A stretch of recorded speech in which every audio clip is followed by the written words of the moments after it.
जय हिंद दोस्तों, स्वागत है आपका YouTube channel E learning with Durgesh में।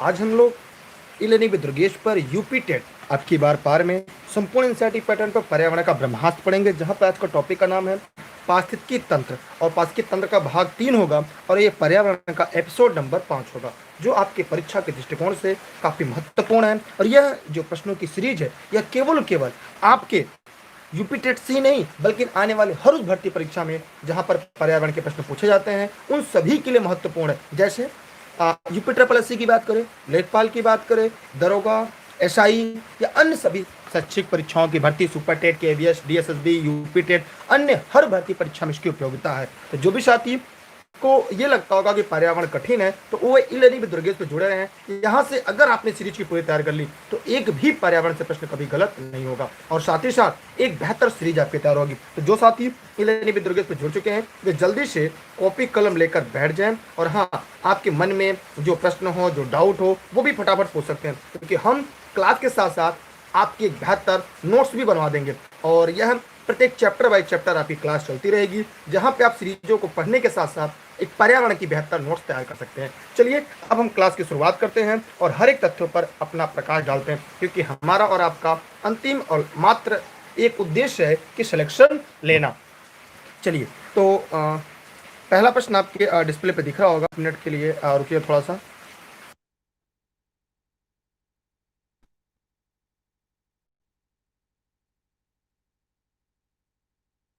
ठीक है, चलिए आपके सामने पहला प्रश्न आपके बोर्ड पर दिख रहा होगा, जहां पर दिया गया है कि पारिस्थितिकी तंत्र में जैविक घटकों में कौन सा उत्पादक घटक है। सभी लोग फटाफट कमेंट करिएगा। यहाँ पे आपके सामने 4 विकल्प है।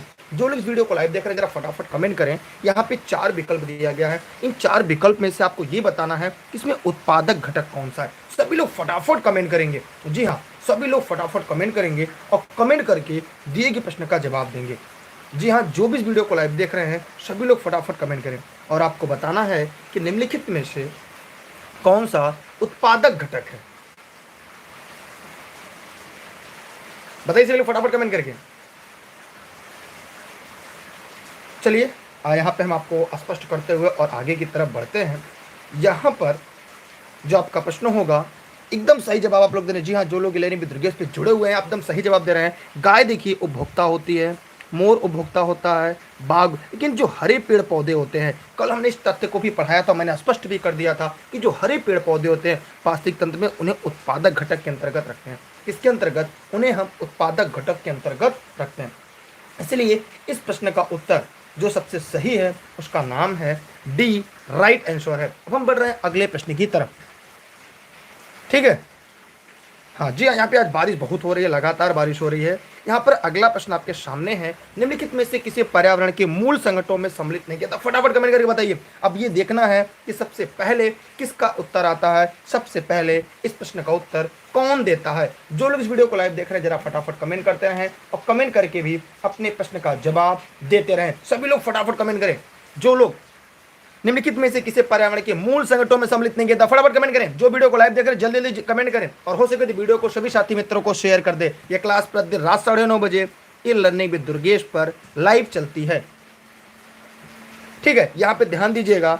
अजैविक को सम्मिलित किया जाता है, जैविक को सम्मिलित किया जाता है, ऊर्जा को, लेकिन स्थानिक को सम्मिलित नहीं किया जाता क्योंकि यहाँ पे नहीं पूछा है और जो गलत है वही सही है। इसलिए जितने लोगों ने इस प्रश्न का उत्तर डी दिया था, जितने लोगों ने इस प्रश्न का उत्तर चौथा बताया था, उन सभी के जवाब सही हैं। अगर आप लोग वीडियो को शेयर करेंगे तो मैं क्लास थोड़ी सी लंबी लूंगा। अगर आप वीडियो को शेयर नहीं करेंगे तो क्लास जल्दी खत्म की जाएगी, क्योंकि मेरा उद्देश्य है कि जो भी मैं पढ़ाऊँ ज़्यादा से ज़्यादा लोगों तक पहुँचे। आगे बढ़ रहे हैं अगले प्रश्न की तरफ। अगला प्रश्न शायद आपको दिख रहा होगा कि निम्नलिखित घट पानी के निम्नलिखित भागों में से कौन सा एक घट के रूप में रूपांतरित होता है। सभी लोग फटाफट कमेंट करें। जो भी इस वीडियो को लाइव देख रहे हैं सभी लोग फटाफट कमेंट करेंगे और कमेंट करके जवाब जरूर देंगे। सभी लोग फटाफट कमेंट करें। सभी लोग, जो लोग वीडियो को लाइव देख रहे हैं सभी लोग फटाफट कमेंट करें। देखिए ऐसे प्रश्न आपकी परीक्षा में जब आएंगे, यहाँ पर अगर आप जवाब दिए रहेंगे, अगर हो सकता है गलती भी हो जाए, तो वहां पर जाने के बाद आप गलती को सुधार सकते हैं। ठीक है, इसलिए यहाँ पर आप लोग सभी लोग जवाब दीजिएगा। वीडियो को सभी साथियों को शेयर जरूर करिएगा। देखिए घटपाणी जो एक पौधा होता है, ये कीड़ बच्ची पौधा होता है। कैसा होता है? ये एक प्रकार का जो कीट भक्षी होता है, वह कीट भक्षी पौधा होता है। अगर देखा जाए तो ये घटपर्णी जो होता है ये नेफेंथीसी कुल का कीटभक्षी पौधा होता है। श्रीलंका, असम में पाया जाता है, भारत के नागालैंड में पाया जाता है। तो यह देखा जाए तो ये मुंह की तरह होता है, प्राय सीटेट की परीक्षाओं में पूछा जाता है। तो यहाँ पर इसका उत्तर क्या होगा? जो लोग इस वीडियो को लाइव देख रहे हैं वो सभी लोग फटाफट कमेंट करेंगे और कमेंट करके दिए गए प्रश्न का जवाब जरूर देंगे। सभी लोग देखिए, यहाँ पर घट के रूप में जो घड़ा जो होता है वो पत्तियों का होता है, घट जो होता है वो पत्ती के रूप में होता है। मतलब इसका 20 का राइट आंसर है। जी हमें चित्र थोड़ा सा नहीं बना पाता, मैं नहीं तो बना के दिखा देता। ये कीटभक्षी पौधा होता है, घटपर्णी, इसलिए यह बात आप लोग जानते रहिएगा। ठीक है, जो लोग इस वीडियो को लाइव देख रहे हैं फटाफट जरा कमेंट करते रहें और वीडियो को अपने सभी साथी मित्रों को शेयर करते रहें। ठीक, अब हम आगे बढ़ रहे हैं अगले प्रश्न की तरफ। किसी को डाउट, कोई समस्या हो तो जरूर पूछेगा। ठीक है, चलिए देखिए, वीडियो को सभी शेयर कर दे वरना क्लास काफ़ी छोटी होगी। यहाँ पे एक प्रश्न है आपके सामने कि एक मनुष्य के जीवन को पूर्ण रूप से धारणी करने के लिए आवश्यक न्यूनतम भूमि को क्या कहते हैं? ये प्रश्न मैंने पढ़ाया है। अगर आप लगातार लर्निंग विद दुर्गेश पे क्लास पढ़ रहे होंगे, यकीनन आप इस प्रश्न का जवाब जरूर दे लेंगे। फटाफट सभी लोग कमेंट करें। जो लोग भी इस वीडियो को लाइव देख रहे हैं सभी लोग फटाफट कमेंट करें। सभी लोग जो लोग इस वीडियो को लाइव देख रहे हैं, जी हाँ देखिए, डेली क्लास के लिए आप टेलीग्राम पे ज्वाइन कर ले, जहाँ पे आप दुर्गेश सर सर्च करके ये लर्निंग विद दुर्गेश पर जुड़ सकते हैं। डिस्क्रिप्शन में इसकी लिंक है। ये वीडियो आपके Facebook page learning with Durgesh YouTube पे लाइव चलती है प्रतिदिन रात 9:30 बजे। और ये पर्यावरण, UP TET, C TET, KBS, DSSB, MP TET, REET, अन्य सभी भर्ती परीक्षाओं के लिए महत्वपूर्ण है, चाहे शिक्षक भर्ती हो, क्योंकि भारत के हर एक परीक्षा में पर्यावरण पूछा जाता है। आप लोगों ने एकदम सही जवाब दिया है। यहाँ पर इसका 20 का सही जवाब होगा। पारिस्थितिकी का पद छाप कहा जाता है। ये प्रश्न को कई बार पूछा जा चुका, घुमा घुमा कर परीक्षा में पूछा जाता है, इसलिए यहाँ से अगर आप गलती करते हैं उसका खामियाजा स्वयं आपको भुगतना पड़ेगा। मैं आगे बढ़ता हूँ अगले प्रश्न की तरफ। ठीक है, अगला प्रश्न है, निम्नलिखित में से कौन सा सरोवर या झील में तेजी से बढ़ता है? यह भी इस तरह का प्रश्न मैंने पढ़ाया था। अगर आपने इस प्रश्न का जवाब दे दिया, इसका मतलब यह है कि पर्यावरण में आपके कॉन्सेप्ट क्लियर हो रहे हैं। अगर आपने पिछली बार किसी ने यूपीएसआई, यूपी पुलिस का दिया हुआ तो उसमें भी पूछा था, यूपी टेट में भी ऐसे प्रश्न पूछे जा चुके हैं, तो फटाफट कमेंट करके जवाब जरूर दीजिएगा। अब आपके पास 10 सेकंड है, 10 सेकंड में आपको जवाब देना है। जी हाँ, एकदम सही जवाब आ रहा है, एकदम सही जवाब आ रहा है। जलकुंभी इज राइट आंसर। जितने लोगों ने जलकुंभी बताया है उन सब के जवाब पूरी तरह से सही है। जलकुंभी वाले राइट आंसर हैं। जी हाँ, बहुत बहुत धन्यवाद सभी का, जलकुंभी वाले सही जवाब है। ठीक, चलिए हम आगे बढ़ रहे हैं अगले प्रश्न की तरफ। चलिए 5 प्रश्न मैं और कराऊंगा। अगर आप लोग शेयर नहीं करेंगे वीडियो को तो मैं 5 प्रश्न के बाद आज की क्लास को बंद कर दूंगा। ठीक है, पौधे किस प्रकार का जल अवशोषित करते हैं? सभी लोग फटाफट कमेंट करेंगे, कमेंट करके जवाब देंगे। ऐसा प्रश्न परीक्षा में कई बार पूछा जा चुका है, चाहे अगर आपने शिक्षक भर्ती की परीक्षाएं केबीएस की देखी होगी, केबीएस में प्रश्न पूछा जाए, डीएसएसबी में भी पूछा जा चुका है, और यूपी टेट के लिए तो ये महत्वपूर्ण है। सभी लोग फटाफट बताएं कि पौधों में किस प्रकार का जल अवशोषित होता है। सभी लोग फटाफट बताएं जो लोग इस वीडियो को लाइव देख रहे हैं। ऐसा प्रश्न वैसे ऑलरेडी मैंने करा भी दिया है, थोड़ा सा अंतर के साथ, लेकिन अगर आपने पढ़ा होगा तभी आप ऐसे प्रश्न को कर पाएंगे। ज्यादातर ने उत्तर सी दिया है। ठीक है, सब आदता जल को बता रहे हैं। देखिए यहाँ पे आदता जल नहीं होगा, यहाँ पे जो सबसे सही उत्तर होगा वो होगा केशिका जल होगा। क्या होगा? केशिका जल इज राइट आंसर। जितने लोगों ने केशिका जल बताया है उन लोग के जवाब सही हैं, बाकी लोग के जवाब गलत है। ठीक है, हम आगे बढ़ रहे हैं अगले प्रश्न की तरफ। चलिए थोड़ा सा क्लास को हम जल्दी खत्म करेंगे क्योंकि आप लोग सपोर्ट नहीं कर रहे हैं। मरुस्थल में जो पौधे उगते हैं उन्हें क्या कहते हैं? जो लोग इस वीडियो को लाइव देख रहे हैं वे कमेंट करके जरूर बताएंगे। जी हाँ, जो लोग भी इस वीडियो को लाइव देख रहे हैं वे सभी साथी कमेंट करके यह जरूर बताएंगे, इस प्रश्न का उत्तर जरूर देंगे, क्योंकि आपके इस प्रश्न में कई प्रश्न छिपे हुए हैं।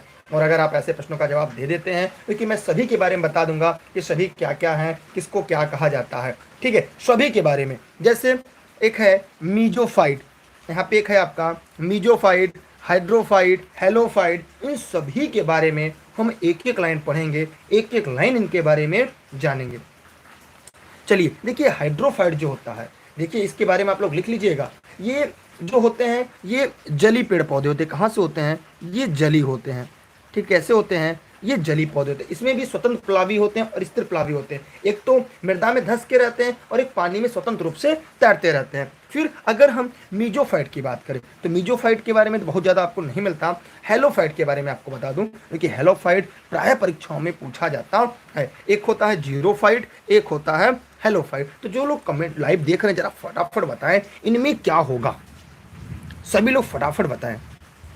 देखिए अगर हम मीजोफाइट की बात करें तो उस स्थान पर उगने वाले पौधे जहां मृदा जलवायु समान होते हैं, जहां पे मृदा व जलवायु दोनों समान होते हैं, वहां पे जो पेड़ पौधे उगते हैं उन्हें मीजोफाइट कहते हैं। अब आते हैं जीरोफाइट की बात करते हैं। जी हाँ, जीरोफाइट जो प्रायः परीक्षाओं में पूछा जाता है। अब हेलोफाइट लोग पूछ रहे हैं, हेलोफाइट कहाँ कहते हैं, जहां में लवण ज्यादा होता है, माने जहां पे खारा पानी से लिख लीजिएगा, खारा पानी में जो होता है हेलोफाइट होता है। अब यहाँ पे जीरोफाइट पूछा है तो जीरोफाइट कहाँ पे होगा, ठीक है। जीरोफाइट जो होगा वह होगा मरुस्थलीय जो पेड़ पौधे होते हैं इन्हें हम जीरोफाइट कहते हैं, ठीक है। दूसरी बात, ऐसे पेड़ पौधों की जड़ें क्या होती है, जल की तलाश में काफी गहराई तक जाती हैं। इनमें या तो पत्तियां होती नहीं, अगर होती हैं तो छोटी होती हैं, और इनके तनों पे कांटे होते हैं ताकि वाष्पोत्सर्जन कम हो। इनकी लंबाई काफी छोटी होती है और ये जल की तलाश में इनकी जड़ें काफी गहराई तक जाती हैं, जिन्हें हम मरुस्थलीय पेड़ पौधे कहते हैं। आपसे मेरा निवेदन है, अगर आप मेरी क्लास को सीरियस होकर पढ़ते हैं तो आप 5 उदाहरण जीरोफाइट के दें, जैसे नागफनी, क्रैक्टस, खजूर, बबूल। ऐसे 5 उदाहरण आप लोग को जीरोफाइट के देने हैं। जितने लोग लाइव देख रहे हैं सभी लोग फटाफट कमेंट करेंगे और 5 उदाहरण सभी बताएंगे। जितने लोग चाहे वीडियो को लाइव देख रहे हैं चाहे वीडियो का बाद में देखते हैं, अगर आपने 5 बताया इसका मतलब यह है कि आप हमारी क्लास को सीरियस लेकर पढ़ते हैं, अन्यथा मैं ये समझूंगा कि आप केवल टाइम पास करने आते हैं। क्योंकि मेरा उद्देश्य है आप सभी के बारे में, खारा पानी जो है हेलोफाइट के बारे में 5 एग्जाम्पल, हाइड्रोफाइट के बारे में 5 एग्जाम्पल, मीजोफाइट के बारे में 5 एग्जाम्पल, ऐसे अगर 5 उदाहरण लिखेंगे इससे आपकी भी तैयारी हो जाएगी। नहीं पता रहेगा तो आप सर्च करके डालेंगे और लोगों को देखकर आपके भी ज्ञान में वृद्धि। प्राय पूछा जाता है निम्नलिखित में से कौन सा जीरोफाइट है, ऐसा क्रैक्टस यूपी टेट में पूछा जा चुका है। अगर आप सिविल सेवा की तैयारी कर रहे होंगे तो सिविल सेवा में ऐसे प्रश्न पूछे जा चुके हैं। मैं आगे बढ़ रहा हूं अगले प्रश्न की तरफ। चलिए, बहुत बहुत धन्यवाद आप लोग का, आपने वीडियो को लाइक और शेयर कर दिया। अगला प्रश्न आपके सामने है, कौन सा कारक किसी स्थान की वनस्पति का निर्धारण करता है। एकदम हलवा वाला प्रश्न है और आप हलवा की तरह इसका उत्तर बताइए जल्दी जल्दी। जो लोग इस वीडियो को लाइव देख रहे हैं सभी लोग फटाफट कमेंट करें, कमेंट करके बताएं कारक किसी भी स्थान की वनस्पति निर्धारित करता है, वहां की वनस्पति कैसी होगी। सभी लोग फटाफट कमेंट करें। देखिए सभी लोग,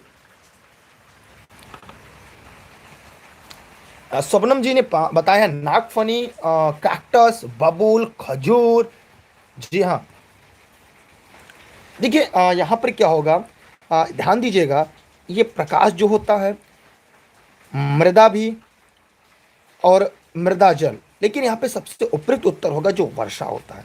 आपने देखा होगा वर्षा के आधार पर वनस्पतियां निर्धारित होती हैं और इनके आधार पर ही, क्योंकि जो वर्षा होती है वह इन पर भी निर्धारित करता है, इनसे ज़्यादा वह इस पर होता है। यह बात आप लोग जानते रहिएगा। हम बढ़ रहे हैं अगले प्रश्न की तरफ। अगला प्रश्न आप ध्यान से देखिएगा, वन के पेड़ों की छालों पर उगे मिलते हैं। बहुत ही इंपॉर्टेंट प्रश्न है। जी हाँ, एकदम इंपॉर्टेंट। जी हाँ, जो अभी तक टेलीग्राम पे नहीं जुड़े हैं, जो नए हैं टेलीग्राम पे जुड़ जाएं ताकि हर क्लास की नोटिफिकेशन आपको ई लर्निंग विद दुर्गेश से प्राप्त हो जाए। और सबसे बड़ी बात, ऑनलाइन क्लास और नोट्स के लिए आप इस नंबर पर व्हाट्सएप करके जानकारी ले सकते हैं। यह क्लास आपकी YouTube channel E learning with Durgesh, Facebook page E learning with Durgesh पर लाइव चल रही है। ठीक है, चलिए हम आगे बढ़ते हैं करके और अपनी क्लास को भी हम लोग आगे बरकरार रखते हैं। ठीक,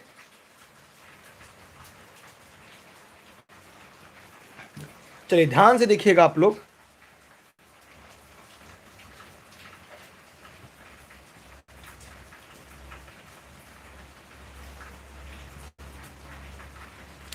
क्या होगा, सभी लोग फटाफट कमेंट करें। एकदम आसान प्रश्न है। देखिए आपने देखा होगा कि जो वन होते हैं, उनके जो पेड़ होते हैं, उनकी वनों के पेड़ की जो छाल होती है उस पर जीवाणु, कवक, मांस नहीं, लाइकेन होते हैं, जिसे हम काई के नाम से भी जानते हैं। देखते हैं पेड़ों में काई लगी होती है, कहते हैं काई लगी हुई है, उसे ही लाइकेन कहते हैं। ठीक है, उससे क्या कहते हैं, उसे लाइकेन कहा जाता है, उसे हम काई के नाम से जानते हैं। ठीक, चलिए हम एक एक करके और आगे बढ़ते हैं।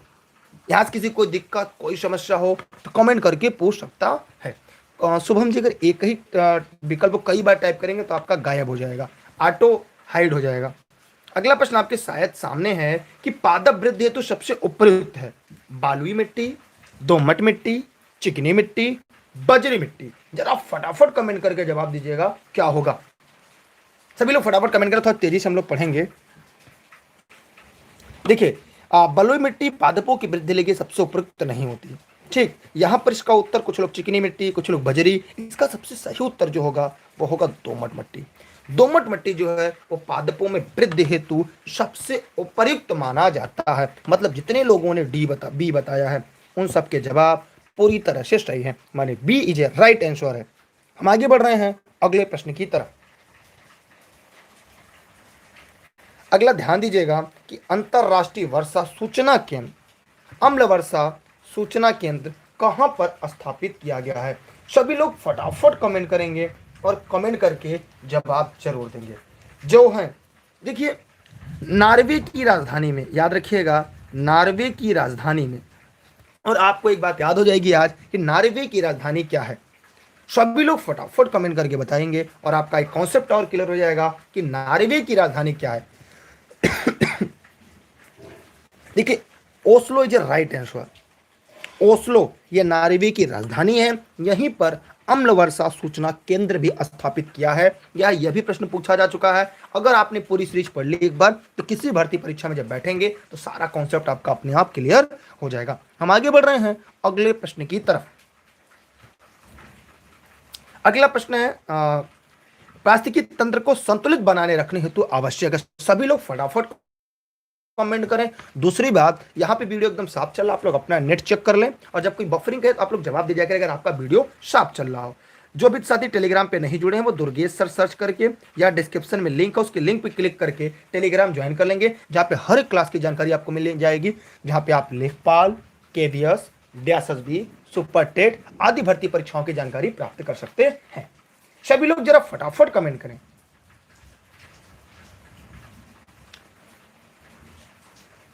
बताइए सब लोग फटाफट कमेंट करके क्या होगा।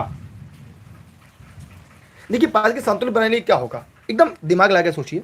जो लोग लाइव देख रहे हैं, हाँ बस खत्म होने वाला, बस 2-3 क्वेश्चन और बचा है। हाँ ध्यान दीजिएगा कि ये लोग शेयर नहीं कर रहे हैं। यहाँ पे ध्यान से देखिएगा कि जीवों की नई प्रजाति का विकास, लेकिन जीवों की नई प्रजाति विकास होने से पास की तरह संतुलित बनाए रखना आवश्यक है। कीटनाशकों का प्रयोग करेंगे तो कीट मर जाएंगे, उपयुक्त सभी कह रहे हैं यहाँ पे। तो यहाँ पे एक गलत हो गया, कीटनाशक प्रयोग द्वारा हानिकारक कीटों का विनाश करके। तो यहाँ पे एक गलत, जब ये गलत हो गया तो ये अपने आप गलत हो गया। तो मतलब पारिस्थितिक तंत्र को संतुलित बनाने के लिए जो जीव विविधता है, जो जैव विविधता बायोडाइवर्सिटी है, उसका संरक्षण किया जाना आवश्यक है। इसलिए यहाँ पर सी इसका राइट आंसर है, सी इसका सही जवाब है। मैंने जो लोग इस का उत्तर सी बता रहे हैं, जितने लोग वीडियो को लाइव देख रहे हैं और जितने लोगों ने सी बताया है, उन सब के जवाब पूरी तरह से सही और सत्य है। ठीक, इस बात को ध्यान से देखिएगा, ध्यान से आप लोग पढ़िएगा, ध्यान से समझिएगा। अगर फिर भी आपके मन में कोई भी दिक्कत हो, कोई भी समस्या हो तो आप कमेंट करके जरूर पूछ सकते हैं। जी हाँ, जो भी साथी लर्निंग विद दुर्गेश पर लाइव जुड़े हुए हैं वो जरूर पूछ सकते हैं। ठीक है,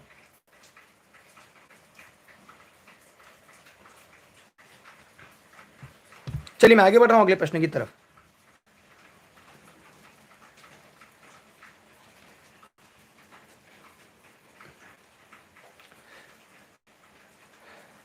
अगर हम इतनी मेहनत से पढ़ाते हैं, इतनी मेहनत से प्रश्न को लेकर आते हैं, तो मैं ये चाहूँगा ज़्यादा से ज़्यादा लोगों तक पहुँचे। अगर आप सहायक अध्यापक या अध्यापिका बन जाएंगी, अगर आप क्लास में कोई बढ़िया चीज़ पढ़ाना चाहेंगी तो आप कहेंगी बच्चों से कल सभी लोग क्लास में जरूर आइएगा, कल हम एक इंपॉर्टेंट चीज़ पढ़ाएंगे या कल हम टेस्ट लेंगे। तो जब आप कोई अच्छा कार्य करते हैं तो हमेशा यह उम्मीद लगाते हैं कि ज़्यादा से ज़्यादा लोगों तक पहुँचे। ठीक है, अगर आपको इस बात से संतुष्ट, ठीक है, मतलब आप जरूरी नहीं आप पढ़ें या ना पढ़ें, इससे कोई भी औचित्य नहीं है। आपके सामने एक प्रश्न है, जिस प्रकार के पिरामिड के द्वारा विभिन्न पाथकीय तंत्रों की उत्पादकता का बोध होता है वो क्या होगा। फटाफट कमेंट करिएगा और जवाब जरूर दीजिएगा। बताइए सभी लोग फटाफट कमेंट करके क्या होगा इसका जवाब।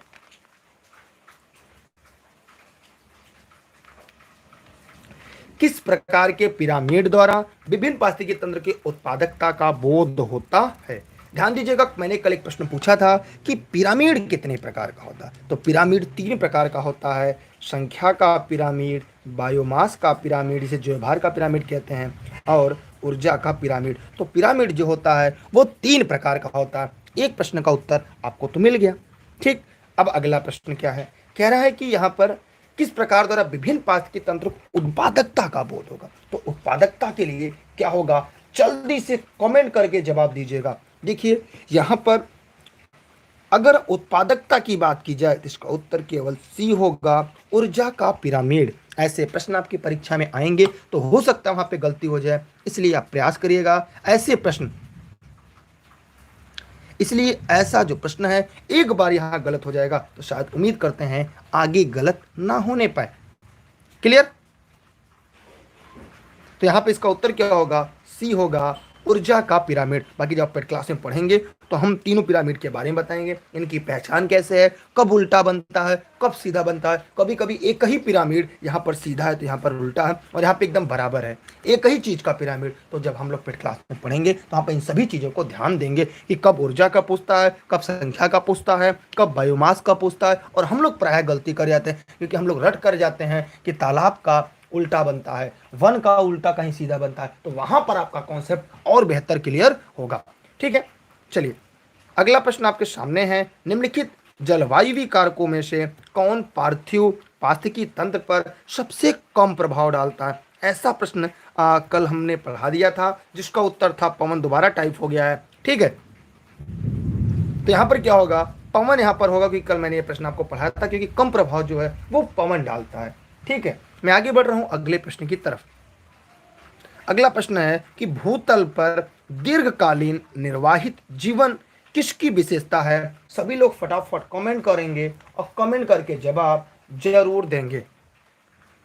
देखिए भूतल पर दीर्घकालीन निर्वाहित जीवन, भाई निर्वाहित जीवन की बात कर रहा है यहाँ पे। और चलिए आज का ये आखिरी प्रश्न है, इसी के साथ ही आज की जो क्लास है वो भी आपकी खत्म हो जाएगी। ठीक, नहीं अभी नहीं 2-3 प्रश्न और है ना। हाँ 2-3 प्रश्न और है, चलिए अभी चलेगा, अभी 2-3 प्रश्न चलेगा आपका। चलिए थोड़ा सा और पढ़ा देते हैं। सभी लोग फटाफट कमेंट करेंगे, कमेंट करके जवाब जरूर देंगे। देखिए एकाकी जीव नहीं होगा ना, जीव का समुदाय होगा। यहाँ से ये दोनों आपके नहीं होंगे। जब ये दोनों नहीं होंगे तो यहाँ पे पारिस्थितिकी तंत्रों का टॉपिक का नाम ही पारिस्थितिकी तंत्र है। तो जो पारिस्थितिकी तंत्र दीर्घकालीन निर्वाहित जीवन इसकी सबसे बड़ी विशेषता है। इसलिए जितने लोगों ने प्रश्न का उत्तर सी बताया है उन लोग के जवाब पूरी तरह से सही है, माने सी वाले राइट आंसर हैं, सी वाले का सही जवाब है। अब हम आगे बढ़ते हैं अगले प्रश्न की तरफ। अगला प्रश्न आपके सामने है कि मृदा में उपस्थित जल की कुल मात्रा को क्या कहते हैं। ऐसे प्रायः प्रश्न परीक्षाओं में आते हैं, ये यूनिक प्रश्न है। जी हाँ, ये यूनिक प्रश्न है जो हमेशा आपको नहीं मिलते। तो आप चाहें तो ऐसे प्रश्न की स्क्रीनशॉट अपने व्हाट्सएप के स्टेटस पर, अपने फेसबुक पर भी डाल सकते हैं, क्योंकि आपके साथी मित्रों को भी ऐसे प्रश्नों के बारे में जानकारी मिल जाएगी कि मृदा में उपस्थित जल की कुल मात्रा को क्या कहते हैं। सभी लोग फटाफट जवाब दीजिए। देखिए मृदा में उपस्थित जो कुल की,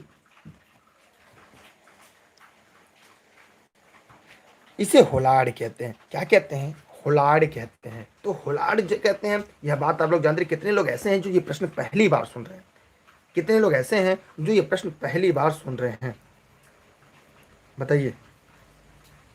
इसलिए हम बार बार ये कहते हैं कि आप लोग इस सारी चीज़ों को जानते रहिएगा। अगर आप नहीं जानते रहेंगे तो कहीं ना कहीं आपकी दिक्कत हो जाएगी।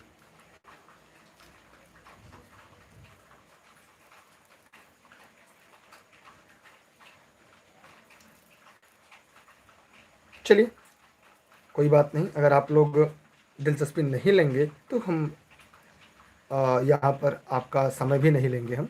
ठीक है,